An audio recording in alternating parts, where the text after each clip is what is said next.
Hi,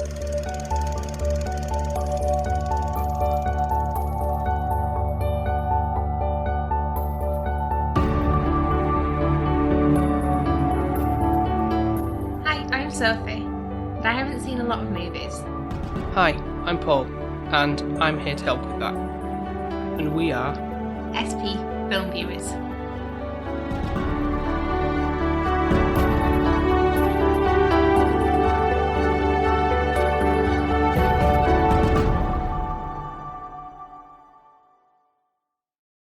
doves are anything but holy. They poo on the window. Or on your head. Or your car window.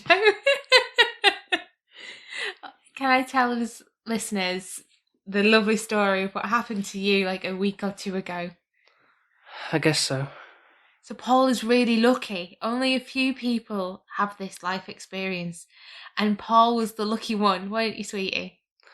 I don't know about that really. Nothing lucky happened that day after. It's to reflect on that, but... You're lucky because you've got me. It was just making you remember that's why you got a bird that pooed a big cow pat on your head. Yep. It's just a horrible, disgusting thing. It was raining at this point. I thought it was just a big raindrop that had come down from this crew, walked under a tree and think it was. It's Lesson learned, don't walk under trees. And then touch my head and it's like, oh, God. Yes. But I was a good wife. I washed your hair and tried to get it out for you. So, you know, if like you were just on your own, I don't know how you would have got that out. I don't know. I'd just gone in the shower and hoped to got it all out, but you would never know because it was literally right on the top of your head. You would not be able to see it. Just scrub and scrub, but yeah, not pleasant. No. But anyway, aside from that little anecdote, we are going to be talking about the supernatural gothic horror thriller that is The Others from 2001. Yeah, thank you so much for letting me watch this. I mean, I really, really would have obviously loved this film. You know, it's got ghosts in it, and I hate ghosts. Anything unnormal or... Paranormal. Yeah, paranormal. To do with dead, I'm not a big fan of. I don't think many people would be. Like, I don't really like the thought of ghosts or anybody left behind. You mean like in limbo, or yeah, not passing over, or not wanting to pass over? Okay. Well, this was like as far as I can remember, my first real introduction to like the horror genre in terms of film. Like, pretty sure it was because this film is like a 12 rating, so fairly tame in terms of what it has to offer. And I think I would have been at sort of around that age, you know, like 12, 13, when I would have. Did you watch it on your own? Yeah, I watched it recorded it off the telly or something. I'm 12 years old thinking, oh, I fancy this scary movie. I don't think I was actually 12. I'm like, say more like going on 13, I think, really. I don't know, I've never recorded stuff off TV. It seems like a little weird little old man coming like, oh, okay, let's have a look at the TV guide. What's on? Well, that's what I did. That's what I used to do when I started getting into films, because I didn't have like access to a load of things like I do now. I'm just buying stuff from physical media. So I did what I could to get like, oh, that sounds interesting. Bless you. So did it's you a bit wear of a glasses back then as well? Have you little glasses on reading TV magazine? I did have glasses from a...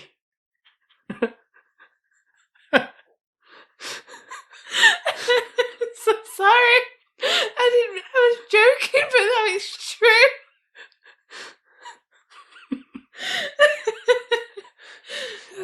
The other time I used to get the TV magazine was when it was around Christmas to see if there was anything good on. I did that as well. Christmas movies. I know, yeah. But that's the only reason I'd have done it. And that's not when I was 13. Aww. But look at us now, just think. What do you mean?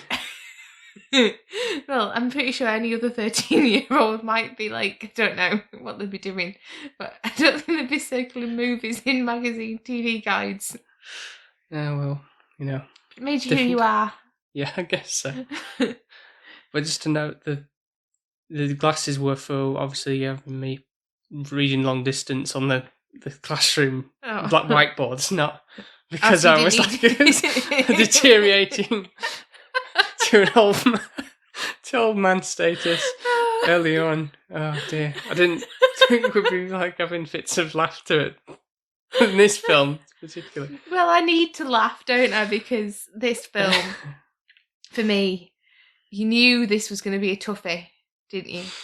Yeah, I wanted to kind of like gauge on how I've sort of grown from certainly those early stages of this introduction to horror, and how far I've come now as I've grown old and seen a lot more dark and more grotesque things and just more sinister. Oh, what a lovely journey you've been on. Started off with The Others, and now I watch these horrible films. Like, no, like I've started off with The Others. It doesn't mean I'm going any further than that. No, so I guess it's always had to. Probably mentioned this before, but horror's been a big interest for me from reading books and stuff. Are you a bit sick and twisted?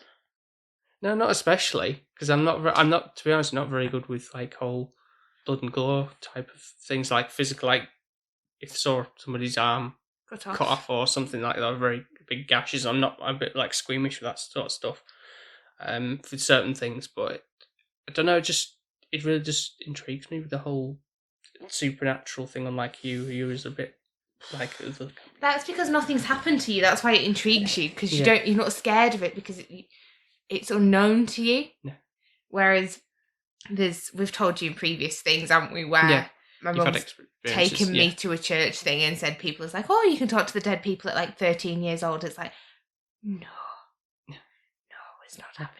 So with this film, I felt really on edge because this is my worst nightmare, having a ghost in my house. Mm-hmm. And obviously we haven't even been in this house a year yet. So we've recently moved like in September last year. Yeah.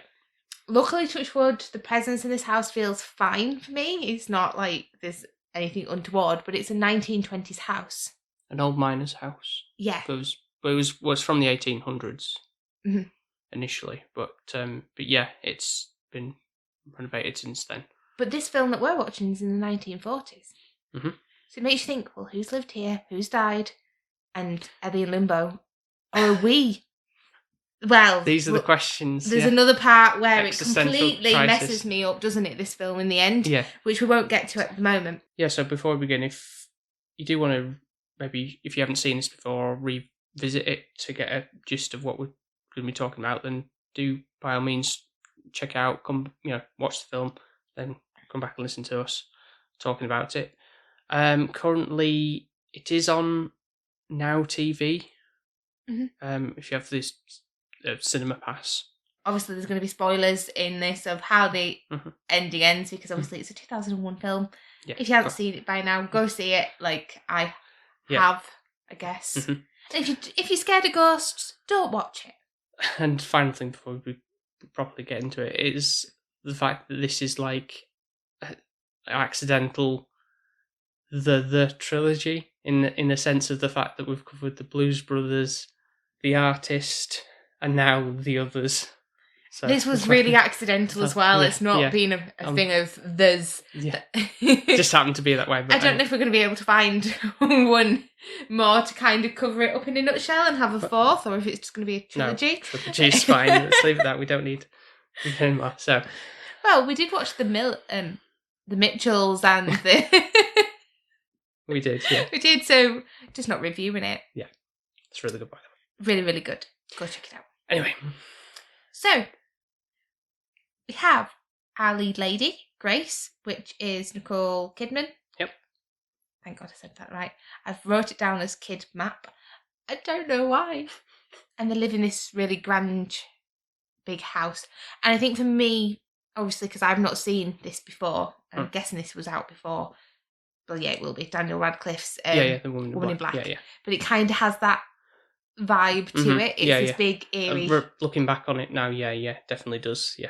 Eerie house that's in the middle of nowhere. You're isolated, and we're set in 1945, so like just the wars just ended, and so that's that period in time. She's got 2 children, Anne and Nicholas. Mm-hmm.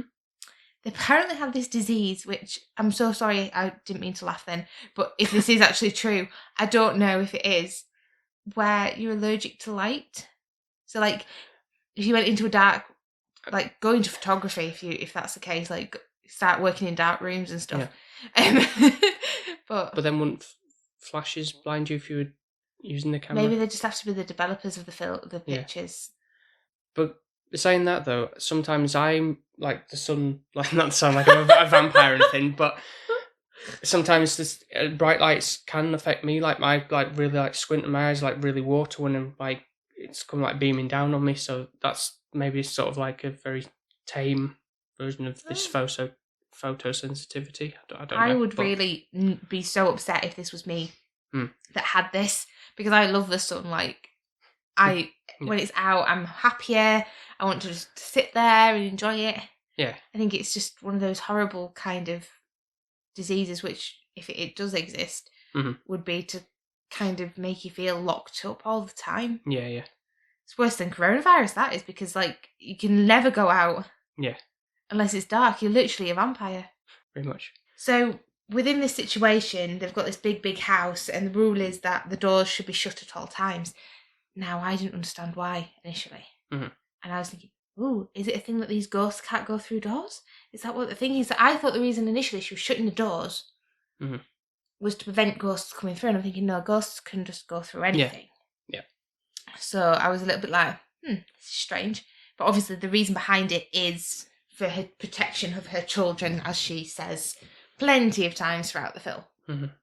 Because if there's a curtain open, then, I don't know, do they just turn to ash? Like a vampire?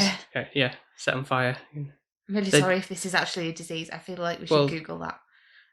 But she says that they've come out in like rashes and stuff, like an allergic reaction would occur. Like a blister or something, like a burns, I can imagine, would happen from the sunlight. So you kind of see then these weird people turn up at a door. Funny little shifty characters. And you can basically just put an ad in post. I get it now. I just realised.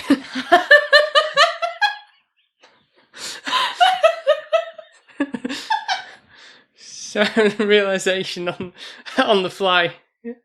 Brilliant.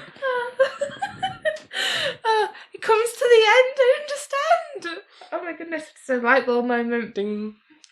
Oh, okay. Okay. Wow. This film has so many different levels. Yeah. Which is why it's really good. So, Mrs. Mills, Lydia and Tuttle or Turtle or Mr. Tuttle, yeah. Mr. Tumble. Mr. Tumnus. Turns up at the door, and apparently she's put an ad in the newspaper. Or she put in the post box to put in the newspaper, but the postman hasn't come. So she wants to know how these people have turned up on her door. Also, her other servants have just disappeared in the middle of the night, which now I understand. It's all making it so clear. So basically, Mrs. Mills is like the new nanny. She's looking after Anne and Nicholas, and it's kind of then getting this whole idea that there's a ghostly presence in the house. Yeah, there's a little boy called Victor. Yeah, and I really like the relationship Anne and Nicholas have kind of got.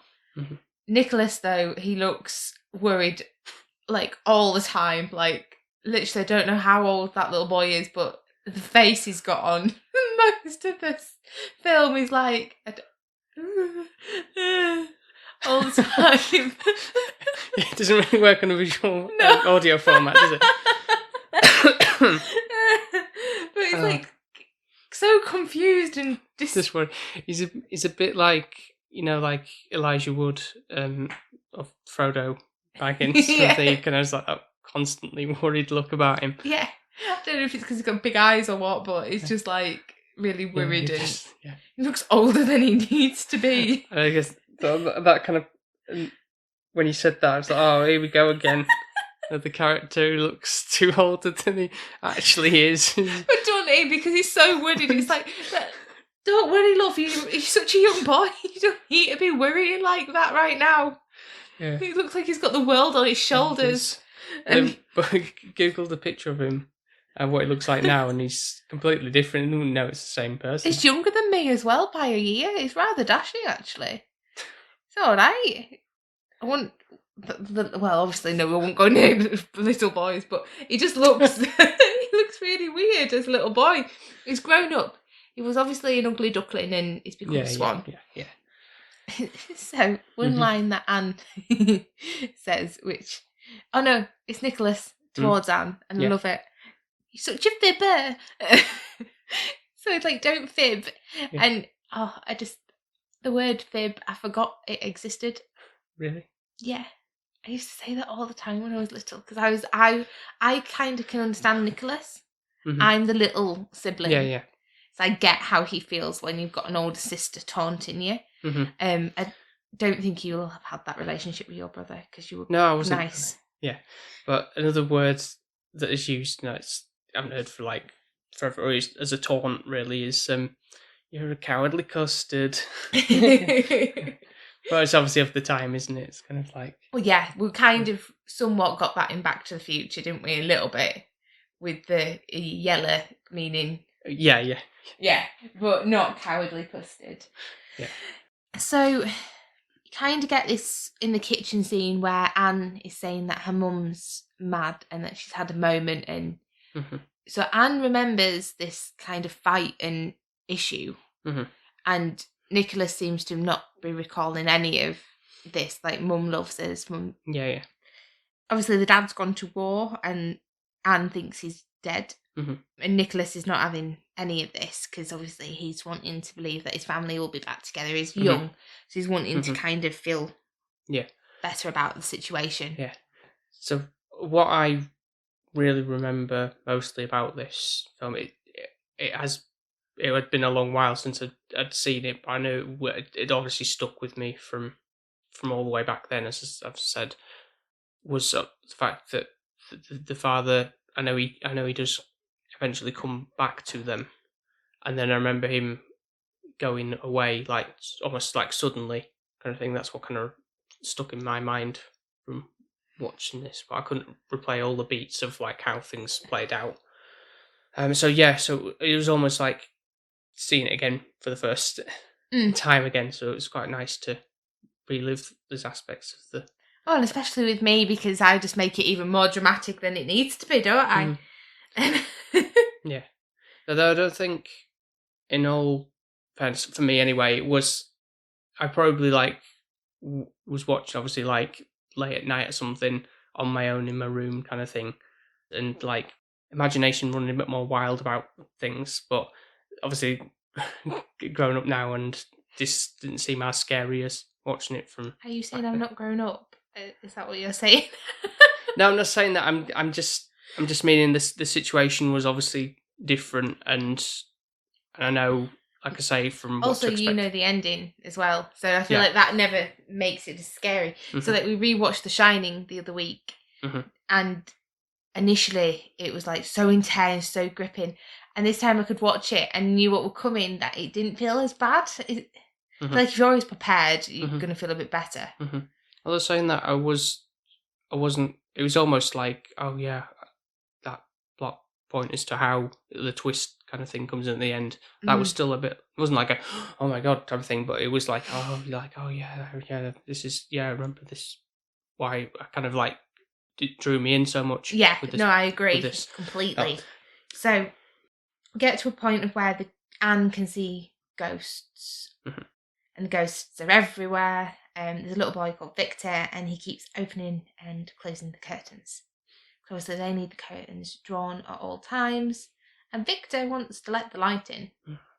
There's also apparently an old woman sometimes, and she looks like a witch. Yeah. So Anne's kind of telling her mum this, and her mum's not having any of it. She's quite... She's quite religious, and the whole thing about reading from the Bible, and Anne kind of like, she says to the maid, Mrs. Mills, like, oh, she expects us to believe everything that's in the Bible, but she won't believe the fact that there's this boy that is a ghost in the house and everything. Like, how's the ark built, and like getting all the animals on the boat and all that kind of stuff. God didn't build the world in a day. And to be fair, she's got a valid... Yeah, I've got to say, I'm not find that hard, like, to believe as to that, saying it as that plain as day. Like, no, it's not. It doesn't make any logical sense. Like, I don't think people, like, how they don't think dinosaurs existed, and so they've got fossil evidence of these things and everything. And it's science over religion wins in my eyes. Sorry, people. If people are more leaning to the Christianity and stuff, it's no offense, but yeah. No, I agree completely, and I think it'd be hard if I had a child and I was kind of going down the Christianity route and they were asking me these questions. I would not know what to say to this, because it's like, just God can. I feel like that's the only thing that people can say. It's kind of almost like saying a wizard did it, kind of thing. Yeah, it's like saying that Santa. Yeah, it's all of these things where it's like, well, I don't know, and I also love the fact that she doesn't think that a dove is holy. So apparently wants to go, well, what animal is? All animals poo. Yeah. The other thing is, the mum does get to a point of where she wants to shoot the ghost. She gets prepared with a gun. And this is a thing of reasons why I don't like ghosts. You can't kill ghosts. They're already dead. So if it's coming at you and it's peed off at you... Get the Ghostbusters in to do the proton packs. Or just get a Hoover. Yeah, like Luigi. Yeah. No, but literally, how can you kill a ghost? It's dead. So what are you going to do? You're just going to have to die, aren't you? Or you try and reason with it and get it passed on to wherever it goes. But what if it don't want to? Then, I don't know. It wants to stay. There's nothing you can do. That's why I don't like ghosts. Unkillable, like cockroaches. Yeah. And they walk through doors. So you've got no privacy. Naughty. So they get this really creepy thing. Grace is looking around to see what evidence of people and history of what lived in the house before. Yeah. And I knew what this book was because I had to go through a seminar on this in photography. Oh, okay, right. Of people taking pictures of when their loved ones died. Yeah. It is so disturbing and... It's morbid, as Grace says, yeah. It's horrible. And I know they're trying to do it in a nice way of trying to remember them, but it's like remembering when they were good, not when they're dead. Like, have a picture of them, at Halloween in, God, is it in Spain? Mexico? Oh, sorry, Day of the Dead. Day of the Dead. Yeah. And they have the... Halloween in Spain, what? Day of the Dead, yeah. And they have the Mexico, yeah. pictures out, and they're remembering the family and loved ones, and they're remembering them in a nice light. Yeah, yes. Letting them be able to pass through and be remembered, as Coco says. That's what, exactly. Yeah. Whereas this is something quite horribly twisted, these photos. And I know when I did have this seminar in my photography degree, it was like, what am I getting myself into, learning the history behind photography and knowing that this was something that people used to do. I mean, they are done in like the jaws hanging off or anything like that, or anything weird like that. It just looks like they are sleeping, but they're just dead. Yeah, they're just lifeless. State, yeah. I know I saw ones of little children, obviously stillborn and stuff like that. Yeah. And I was like, oh, I wish they should have done a little preparation for you to say. They also showed you old pictures of old-fashioned pictures of where people had to have clamps around the necks just so that they would stay still, because obviously depending on the daylight and the shutter speed that they used to have for the long exposures, if they moved, then that's when you get that kind of stir-crazy look. Oh, right, okay. Look, because obviously they're moving their head and they're looking here and everywhere, so they used to clamp. Right. them, and that's when their eyes used to look, because obviously they couldn't blink. Yeah. Because it's Yeah. yes, they do them olden day pictures. Ugh. So glad that we've moved on with technology. Yeah, definitely. Imagine something like that these days, having to have a thing clamped around your head every time you wanted to do a selfie. Yeah, so how they'd get the long college and stuff, so they'd have it so that they'd be still. Okay, interesting. Anyways, so find this Book of the Dead, and obviously, Grace wants it burnt. She don't want it in the house. It's freaking her out. So that gets burnt up, which I'm thinking, is that a bit of bad karma? Yeah, were you expecting it to be like she comes back in the room one day, it's like it's back there, like it's never happened kind it's of thing. You're messing with the dead there. It's like, I don't know how I'd feel if we had it in our house. I'd be like, oh, we'll just put it in a drawer somewhere, just never open it. I'm one of those with graves, which we do get to. Yeah. I don't like standing on graves, do I? No, I get that. Don't really. But... Well, yeah, I don't want to piss anybody off. Unintentionally. And then them cling to me. This is why you shouldn't let me watch a ghost film. So then you get these things where the piano starts just randomly playing. I would run a mile. I would literally just run out of the house. I don't care if it's foggy outside. I'd big off. I don't know what you'd do. No, yeah, I wouldn't. I'd find it a bit odd and all that. Yeah, it's not something I'd want to be sticking around with. Where I would be freaked out, but I've yet to have an experience like that. So, Mrs. Mills kind of says that she does believe in ghosts and the afterlife, and obviously Grace, being religious, doesn't think that this should be happening. Yeah. She doesn't feel like the dead and the living should be coexisting almost. Yeah. And then I really like Mrs. Mills' answer. There isn't always an answer for everything, which is annoyingly so true. Yeah. Because there isn't. Yet again, like you were saying with God making the world in 7 days, or the Big Bang Theory. No one's going to know until we die, and then hopefully we might get some answers. So then she goes off on one, doesn't she, just Grace? And she's going into the fog. Yeah, because it's getting to a point now where she's kind of hearing footsteps above her head. She's moaning that she's kind of keep having these migraines, which again is probably associated with something that comes in later. So yes, she's kind of going almost hysterical with everything. While it's going to. I would be. Yeah.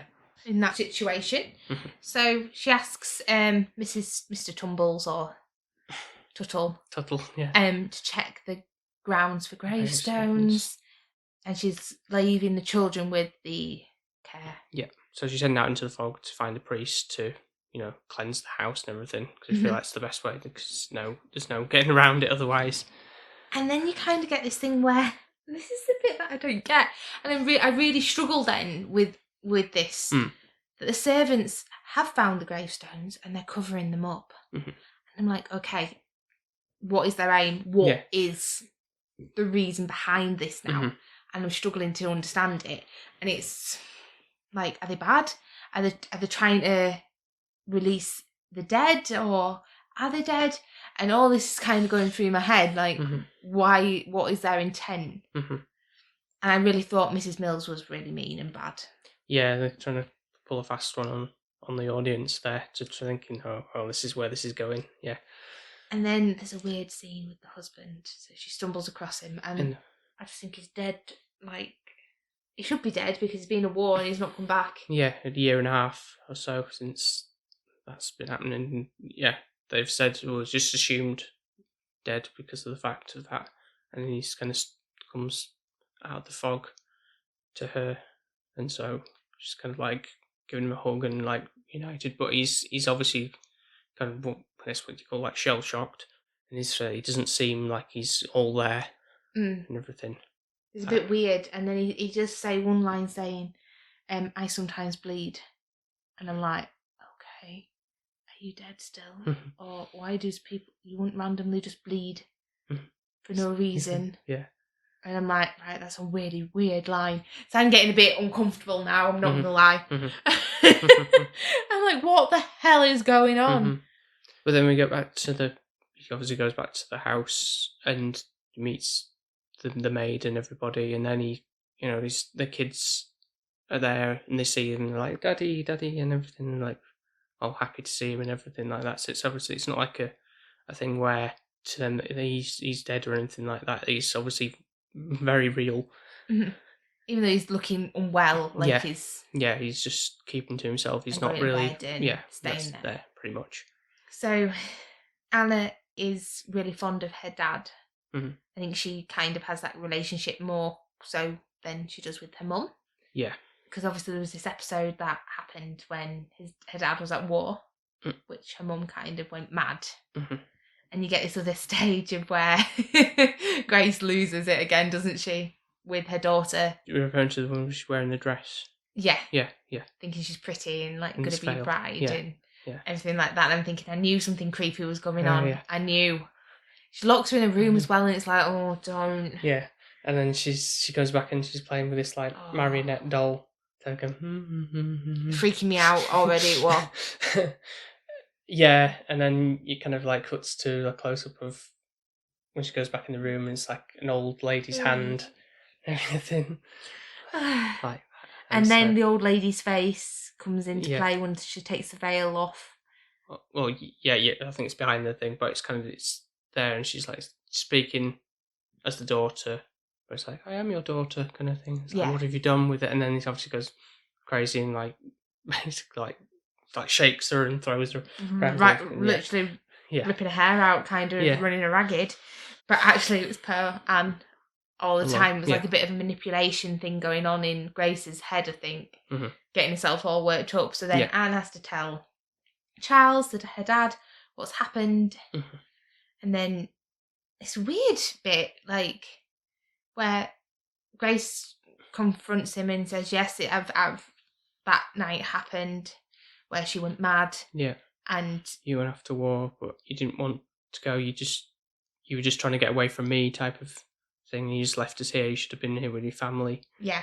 She says living in the darkest of prisons. Mm-hmm. Because obviously it must be horrible. Obviously you're going to love your children. Mm-hmm. But the thought of not being able to have daylight if you're around them. Yeah. That must be really difficult. And then obviously not even having a husband nearby. Yeah. So getting to where the plot gets thicker. But it's at this point then it's kind of like briefly, kiss and make up type of thing, and then he pees off, doesn't he? Yeah. I'm like, what the hell? Like that's not good enough. And to be fair, with the ending, he could stick around. So he obviously really just doesn't want to. Mm-hmm. In the end, that's my daylight now dawning. Mm-hmm. But he doesn't. He's a bad dad. Actually, Grace, bless her, she's gone through a lot. Yeah. And I think I actually sympathise, which is weird for me to say. Mm-hmm. So you were saying about the the plot thickening, so to speak, with getting to the main crux of the story, the twist. The twist, yes. Oh, part of the twist. I kind of saw this one coming, to be fair. This bit. Yeah. I think I did. Because I knew there was something dodgy going on with those servants and I just didn't know what. Mm-hmm. Specifically. I didn't know, and it still didn't clear up their intent in this. Yeah. Really. At this point that Anne and, well, it's more Anne really wants to go and look for the dad in the woods in the fog for whatever reason. I guess in the dark. Yeah. Because obviously she can't go out in daylight, can she? Yeah. And I guess it's a sort of slight turning point for Nicholas as well, because he's trying to be brave and he goes down the... He's not being brave, he just don't want to be left on his own. Yeah. Yeah. But he does go down the thing, which is 5 or 10. I don't think even I would be like a bit like hanging off the ledge down a drain pipe type of thing. And yeah, no, true. I don't think it'd be, especially from that height. So they're trying to find the dad, to no avail, because obviously he's just gone. Yeah. They don't love him anymore, obviously. And they stumble across... gravestones. The ones that happen to be of the servants. So the servants that actually are looking after him now are ghosts, and they can see the ghosts. And that was the thing, because Anne kept saying to Nicholas throughout the film, it's like, oh, ghosts, they wear white sheets and have chains. Mm-hmm. And then so when she's saying, no, they're ghosts, because she's read the gravestones, and he's like, well, what are you talking about? You said they were didn't look like people. And so I know what I said, but, you know. It's Yeah. kind of like, But come here. yeah. And I think the thing is as well, there's a line where they say, don't believe everything you read in books. Like, if you don't believe in everything you read in the Bible, Yeah. then it's the same thing with fiction or non-fiction kind of books. Yeah, yeah.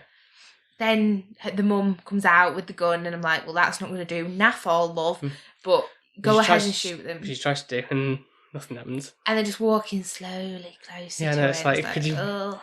It's a bit like, dramatic for being dramatic, isn't it? And almost like a zombie spy thing almost. It's like really cool. They could just float over, couldn't they, if they really wanted to? And I'm like, I think, to be honest, if they did that, it'd be like, take it away from it a bit, wouldn't it, if they were trying to do that?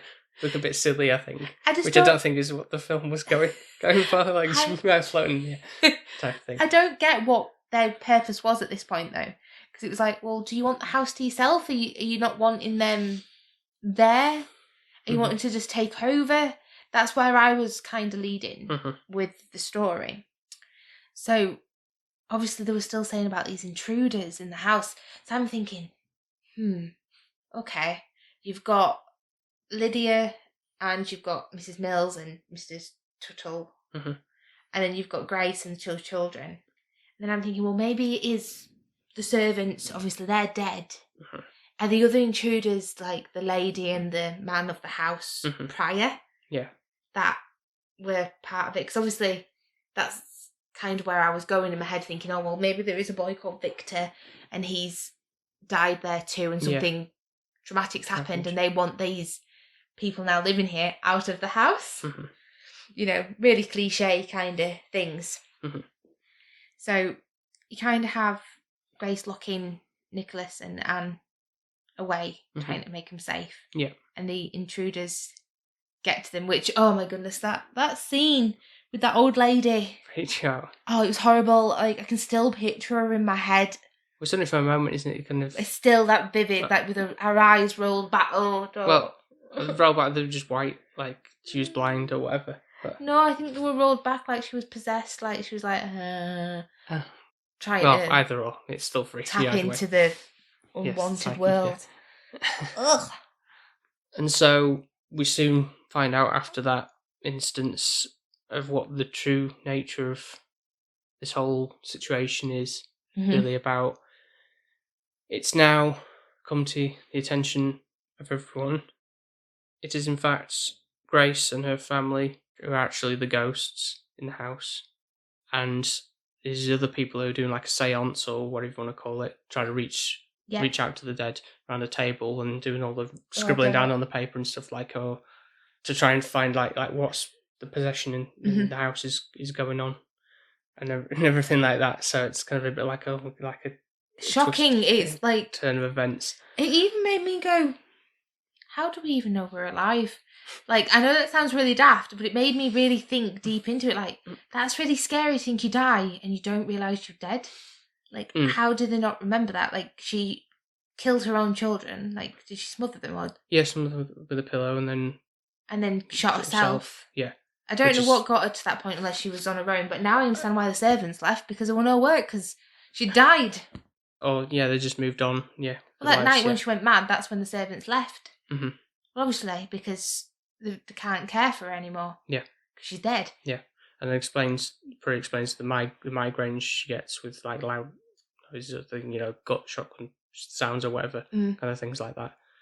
And then you look back on certain things, like, there was a room where there was all of the cloths covered up and everything, and what you think is the ghost whispering is like, who's there? It's like, it's a female. Like, oh, there's this new person that's entered the void kind of thing and everything, so this is all still going on. Yeah. But from the other side of the actual, when this is happening in a few years on or whatever, for the people they're now living in the house and everything. So Victor is the child of this family who are now living in the house, so they're like, oh, we can't stay here anymore kind of thing, because it's haunted and yeah. And I think it's one of those where I want to know, so Mrs. Mills, I don't really know, we don't know how she dies. Yes, we do. How does she die? She died, she's mentioned a few times and she mentions it again, she dies of tuberculosis. What is that? It's like a almost like symptoms of like cold and flu, symptoms like passing right. on it's TB. You know, when you get TB jabs at Yeah, yeah. school or wherever it is, it's to stop the spread of that happening because it's passed Right. through your lungs, so you're coughing and back spluttering. then. Yeah, and it's So- not a very thing that was very curable. Am I right in thinking though that Mrs. Mills and Lydia and Mr. Tumble or Mr. Yeah. Tiddle, whatever his Yeah, yeah. name is, have died beforehand? Yes. So then they weren't her care No, they had nothing to do with. They were just the people. previously lived there, previous and that's why owner. she says she knows the house really well, Yeah, like yeah. the back of her hand and Yeah. everything like that. Yeah. And obviously then this situation's happened. Yeah. So these ghosts were actually there when she lived there, probably. When she was actually alive, Grace was alive. Yes, probably, but she may not have known about them, their existence or something at that point, maybe. Yeah. Because obviously now you get it to a point of where Grace doesn't want to move on. Mhm. She's quite happy with the thought of her children being able to kind of be free, go out and be together. Yeah, and not for it. She obviously, I think the whole thing about being photosensitive thing is probably no longer valid because of the fact that They're dead. you die from can't it. be affected by Yeah. it, which is because you might think throughout the film there might be an instance where they get the sense of that happening, but I guess that plays on the fact that because that never occurs, there's never an instance where they're like and start getting something on the face because that would reveal They were human. they were human. There was With the curtains trying to be taken down. Yeah. Who do you think's done that? Was it like Mr. Mills and Mrs. Mills? Sorry. No, I think it all have been the actual people in the real world. Because they'll be like changing the annoyed with the curtains getting closed or something. Yeah, or they'll be changing the curtains or something, or taking them down, putting them away. I don't know, for them to be cleaned. Who knows? But that's the reason that this was like the whole thing with where she takes the piano key, locks it away, and then it's open again because in that plane of existence, that's easy access because that's still in the room in the normal plane. Yeah. Really, really big twist on it completely. It threw me right off. I didn't think that was how the movie was going to end. I thought it was the other way round, that she was alive, Grace and her kids, and that Victor and everybody was the more what might be the more plain way of seeing the film, but really shockingly surprised at how it ended. But I do think the dad could have stuck around. He were dead too, so why couldn't he be with his family? Obviously he didn't want to be. But yeah, brilliant. Yeah. Okay. Is there anything else you want to discuss before I go into scoring? No, I don't think so. Just the fact that I feel uneasy now. Poor baby. But yeah, it did scare the bejeebs out of me a little bit, in the thought of like life in itself. Like, kind of made me feel really deep about, well, are we all dead? Yeah. Or how do we know? What is actually in the afterlife? You know, the whole thing about limbo and stuff like. I know we go somewhere, but where, I'm not 100% sure. No, not sure. Who knows? Nobody has answers for everything, apparently. No. So should we go to the scoring? Yeah. Am I going first? I can go first if you want. Yeah, let's spice it up. Okay. So for me, revisiting this film after such a long time, and as I said, it's been like leading me on the path of watching horror films from then and until now and beyond. Everything. I feel like it was an important thing to revisit. Glad I did. Still got me transfixed in it all, the storyline, everything. Kids did pretty well in terms of like acting. Even Nicholas? Yeah. Even though you kind of ruined that a little bit for me. Didn't mean to. So, no, I know you didn't, but it was kind of like, what the heck. Was it wrong? No, you weren't wrong. More the fact that you said you look like old. The worry really made him age. But no, they did a pretty good job in terms of. I liked Anna. Acting, yeah. Well, like it could have gone really down south with how they acted in general, but no, they did a great. It obviously wasn't as terrifying to me this time as it would have been back then. I wonder what you felt back then. Can you remember? Like Probably more like, like going to bed in the, going to the toilet in the dark kind of thing, like having to put the lights on, then run quickly back to the bedroom, and that kind of stuff, and then like not like hide in the bed like I'm scared, but like your imagination was a bit wild, Yeah. that kind of thing. But did you go to the dark place of me thinking, am I alive? No, I didn't go that far. No, but really enjoyed it, and I really enjoyed revisiting it again. So I think it'll be 8.5. Ooh, so I actually already wrote my score down, Mm-hmm. and we're the same, believe it or not. Mm-hmm. I can't score it any higher just for the fact that it makes me scared. Mm-hmm. If I'm completely honest. Yeah. Like, you'll have to come to bed to with me. Yeah. I don't want to be on my own. Don't leave me on my own in a room. Yeah. I've been overthinking about certain things, haven't I? So, like, for example, we've got an old cabinet in his house. Yeah. We didn't buy it. The lady left us it who previously owned the house. And luckily, thankfully, she's still well and living. Yeah. But the previous lady who lived here... Or was she a ghost? No, shut up!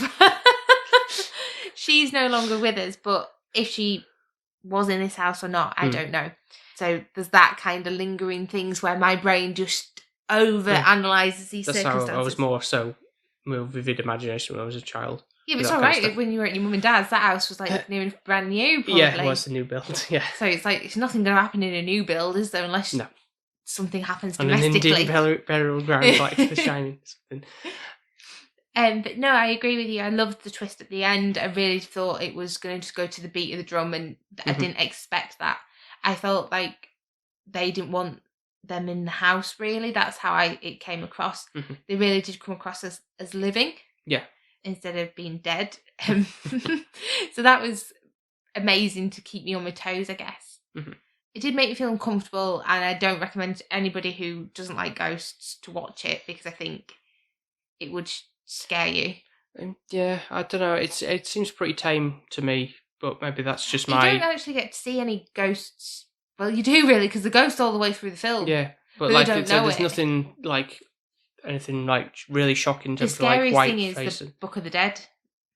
Yeah, I think it plays more of being a thriller in that sense. Really, that's what it's going for. Really, so it's a bit more not like jump scare like type thing or anything stupid like that. So that works in its favour. It's scary because you think that's going to happen. So there's a suspense. It's the psychological side of it. Yeah, but the music, the way it makes you kind of when they're walking into a room, there's the loud thud, and you do feel like something might pop out, but it never does. Yeah.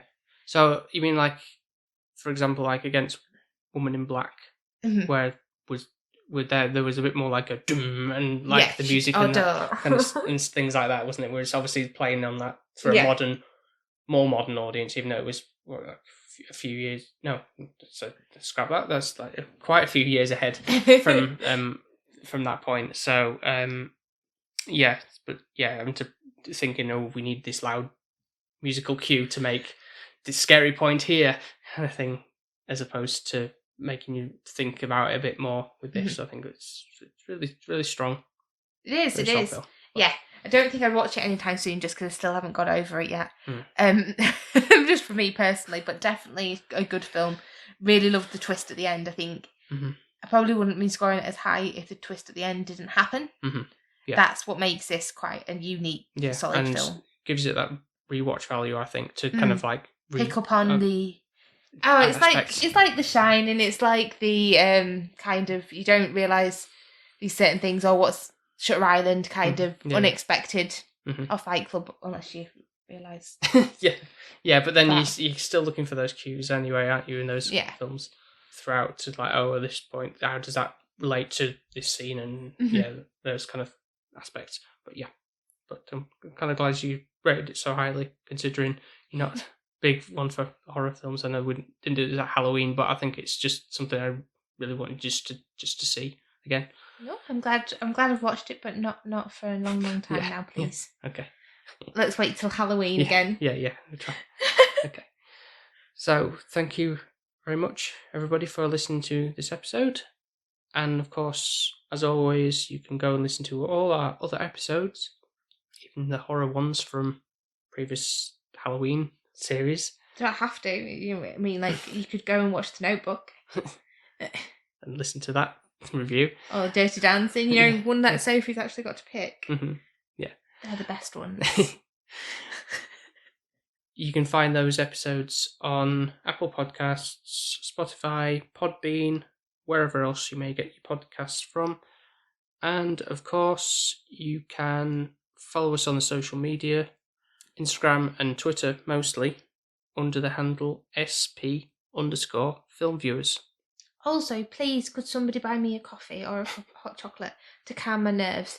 So we do have a Buy Me a Coffee page. Yeah. It's on his Instagram, probably. Yeah, and all the social links, and the show notes and all that. Because I think I really deserve one this week, because he's put me through it, and I didn't even know if I was alive or not by the end of it, Having an existential crisis. Yeah. And I do this for Paul and anyone who's listening. So if you do feel sorry for us, don't buy Paul one, just buy me one. Because you enjoyed watching it. Mm-hmm. You're still not going through this trauma. That's true. Yeah.